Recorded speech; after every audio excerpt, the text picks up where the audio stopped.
El día de hoy voy a entrevistar al ex ministro de Energías y Minas, Carlos Herrera Descalzis. Vamos a hablar un poco sobre la política peruana y sobre el futuro energético del Perú. Hola muchachos, ¿cómo están? Yo sé que hace mucho no subo videos y bueno, estoy próximo a encontrarme con el ex ministro de Energías, Carlos Herrera, un ex titular de la política de este país. Bueno, menos importante es que falta muy poco para mi cumpleaños, ya dejo los 25 años. Bueno, y nada, acompáñenme para este video.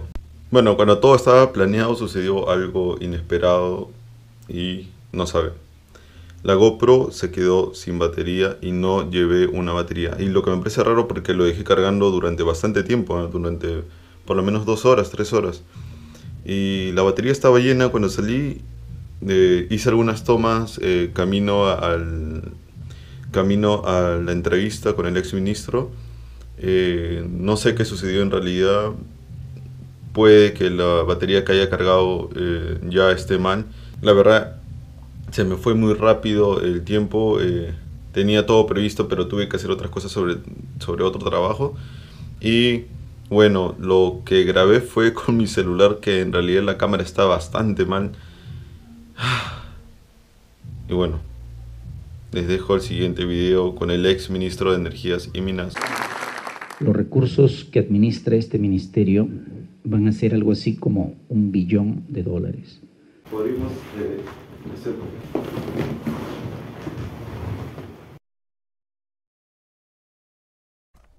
un entrevistador mencionaba, ¿no?, que el tema de Petroperú era financiado para presionarlos, para digamos, ejercer una cierta presión mediática para desequilibrar todo este tema de los poderes, ¿no?, dentro de Petroperú.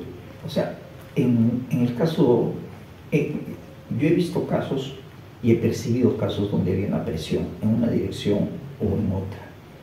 En el caso de Petroperú seguramente la hay, porque hay intereses de por medio, también en una dirección o en otra dirección, pero los hechos de Perú son claros.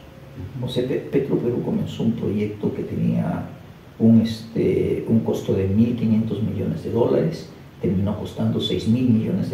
Esos $6.000 millones de costo directo del proyecto se han reflejado, no sé cómo, en un endeudamiento de $8.000 millones. Y si yo saco mis cuentas sobre el proyecto, lo más que puede recuperar son $4.000 millones, con lo cual hay otros $4.000 millones que se van a quedar sin recuperar, que se van a perder, y alguien los tiene que perder, y ese alguien es el Estado. Entonces, esos son hechos. Hace muy poco menos de un mes nos invitaron en el Congreso, ¿no? Estaban debatiendo la ley 28028, que es sobre la energía nuclear. Esto promovido por la bancada fujimorista, y hablaban sobre cuál es el futuro del Perú en el tema energético. Bolivia, sobre cómo se han desabastecido de gas, digamos, confiándose en un prospecto erróneo. ¿Usted qué opina sobre el futuro del Perú en el tema energético y si en algún momento la nuclearización en el Perú puede ser viable?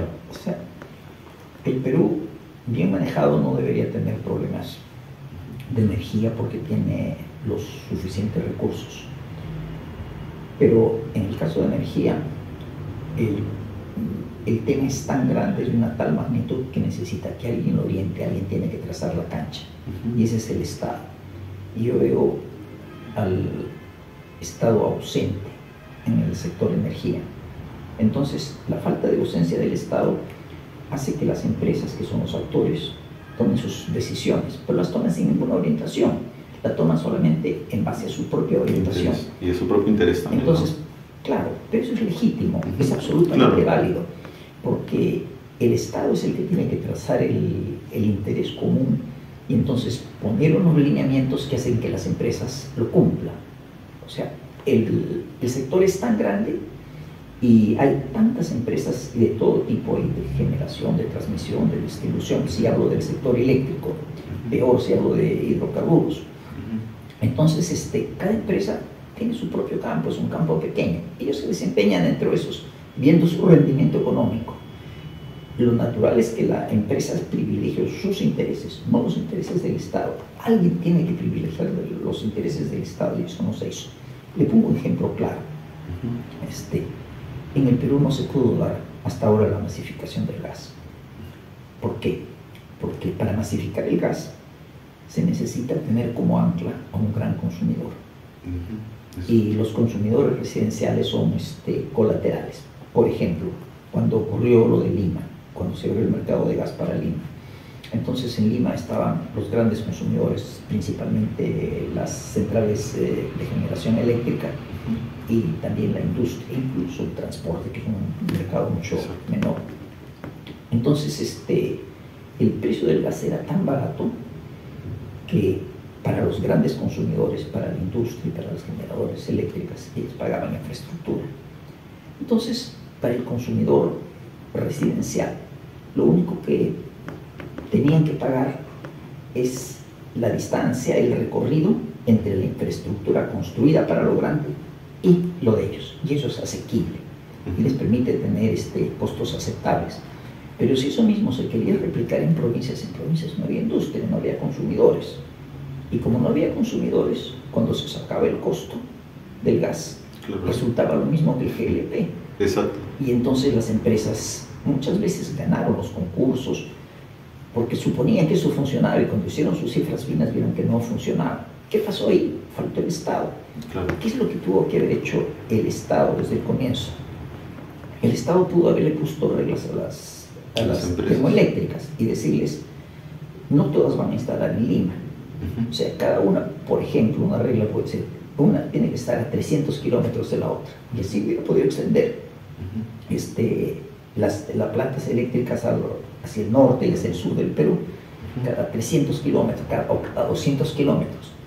Eso habría obligado a que cada empresa hubiera tenido que pagar un ducto de 200 kilómetros por la costa para llevarles el gas hasta ellos. Eso es asequible para la tarifa eléctrica y para el volumen de consumo eléctrico. Trazado el ducto, entonces de ese mismo ducto se atendía a las poblaciones que estaban ahí. Eso no se hizo, en Colombia se hizo así. Sí. Entonces, por eso es que Colombia pudo masificar y el Perú no ha podido masificar. Recién el Perú va a poder masificar ahora, pero han tenido que pasar un número de años bien grande. La deuda ya está casi por vencer, es decir, toda la infraestructura retornaría al Estado. Entonces, Lima va a pagar 10 años más que ya no le correspondería pagar, para que con el pago de Lima se puedan cubrir los costos de provincias. Eso es lo que se va a hacer con la masificación de gas que se anunció el 28 de julio. Bueno, todo el tema energético es un asunto de seguridad nacional, ¿no? Es lo principal para que un país se industrialice, ¿no? Que siquiera ingresar a una industria de maquinaria pesada, ¿no? Claro. Pero eso obliga a tener una visión de largo plazo del país. Cuando se hizo el gas, cuando se hicieron los contratos de gas, a mí me tocó firmar los contratos del gas en el año 2000. Había terminado el gobierno del presidente Fujimori, siguió el gobierno de transición. Los contratos no se llegaron a firmar durante el gobierno de Fujimori, entonces la responsabilidad la tuvo que hacer el gobierno de transición, tuvo que examinar los temas, tuvo que renegociar algunas cosas y firmó los contratos, pero la visión era de largo plazo, pensando que el gas estaba en esos momentos en cero en el Perú y que se iba a tardar por lo menos 50 años en penetrar, y en esos 50 años había que tener gas suficiente. Entonces, sí, la administración Fujimori había dejado las reglas para ese futuro. Las reglas para ese futuro se cambiaron, no en el gobierno de transición, sino en el gobierno siguiente. ¿Cuáles son las consecuencias hoy en día? Las consecuencias hoy en día es que el Perú depende en 50% del gas. No tendría por qué depender para la electricidad del 50% del gas. No ha masificado el gas y el gas en el sector transporte ha avanzado poco en relación a lo que podía haber avanzado. Y las noticias que tengo últimas, así que he conversado con las personas que están viendo el tema del gas, hay gas para 10 o 12 años, no hay para más. Y en 10 o en 12 años el Perú, si sigue como está, va a tener que importar gas. ¿Cuál es la consecuencia de importar gas? Hoy día por el gas, para el sector eléctrico se paga aproximadamente $2.50, $3 el millón de BTU. Si ese gas se tiene que importar, puede terminar costando $10 a $15 el millón de BTU. Es decir, no es que el precio sube 20 o 30%, el precio se multiplica. Entonces las tarifas eléctricas suben enormemente. Y la consecuencia de una subida enorme de tarifas eléctricas es que eso representa mayores costos para todos. Mayores costos para la industria, mayores costos para el sector residencial, comercial, que son difíciles de absorber. Pero ahorita está como en cielo. Yo veo a un Perú Petro que se da cuenta de la situación, que trata de hacer algo. He conversado con la gente de Plus Petróleo, de alguna manera lo entienden también. El ministerio no dice nada. Y hace años que está en silencio respecto a este tema, y el problema está a la vuelta de la esquina. Entonces, ¿qué podría haber hecho el Perú, por ejemplo, teniendo una política energética? Lo que tiene que hacer es dirigir a desarrollar recursos que el Perú sí tiene, que son los hidroeléctricos. Si el Perú pudiera desarrollar los proyectos hidroeléctricos que tiene, entonces esos proyectos hidroeléctricos inmediatamente sustituyen al gas, y es una forma de extender las reservas del gas, sacarlo del consumo eléctrico y dedicarlo a los otros consumos, donde en la industria, en el sector residencial, en el comercial y en el transporte sí es indispensable. Exactamente. Bueno, en el caso de Iquitos es el caso más cercano, ¿no? Hicieron de energía eléctrica, ¿no? Claro. Iquitos tiene un caso bien especial. Si uno mira el mapa del Perú, entonces yo ayer estuve en el Ministerio de Energía y Minas de visita, que no iba hacía mucho tiempo. Estaba sentado en una sala de reuniones y estaba mirando el mapa eléctrico. Y en el mapa eléctrico uno ve la costa, la sierra, ve que son centros poblados que están relativamente cerca, están enlazados. Y aparece ahí una línea grandísima que hace un recorrido casi como un arco para llegar a Iquitos, desde la zona de San Martín para llegar a Iquitos. Ese es el proyecto de que Iquitos esté también acoplado al sistema interconectado. Ese proyecto nunca se pudo completar. Como nunca se pudo completar, a Iquitos le tienen que poner una central termoeléctrica. Exacto. Entonces, al tener una central termoeléctrica, termina siendo un proyecto mucho más caro. En el resto del Perú, la energía cuesta entre 30 y 40 dólares el megawatt hora, más un pago de potencia, más otros pagos de distribución y transmisión. En Iquitos, para comparar en igualdad a nivel de costo de generación, lo que en Lima cuesta 40, en Iquitos cuesta 200.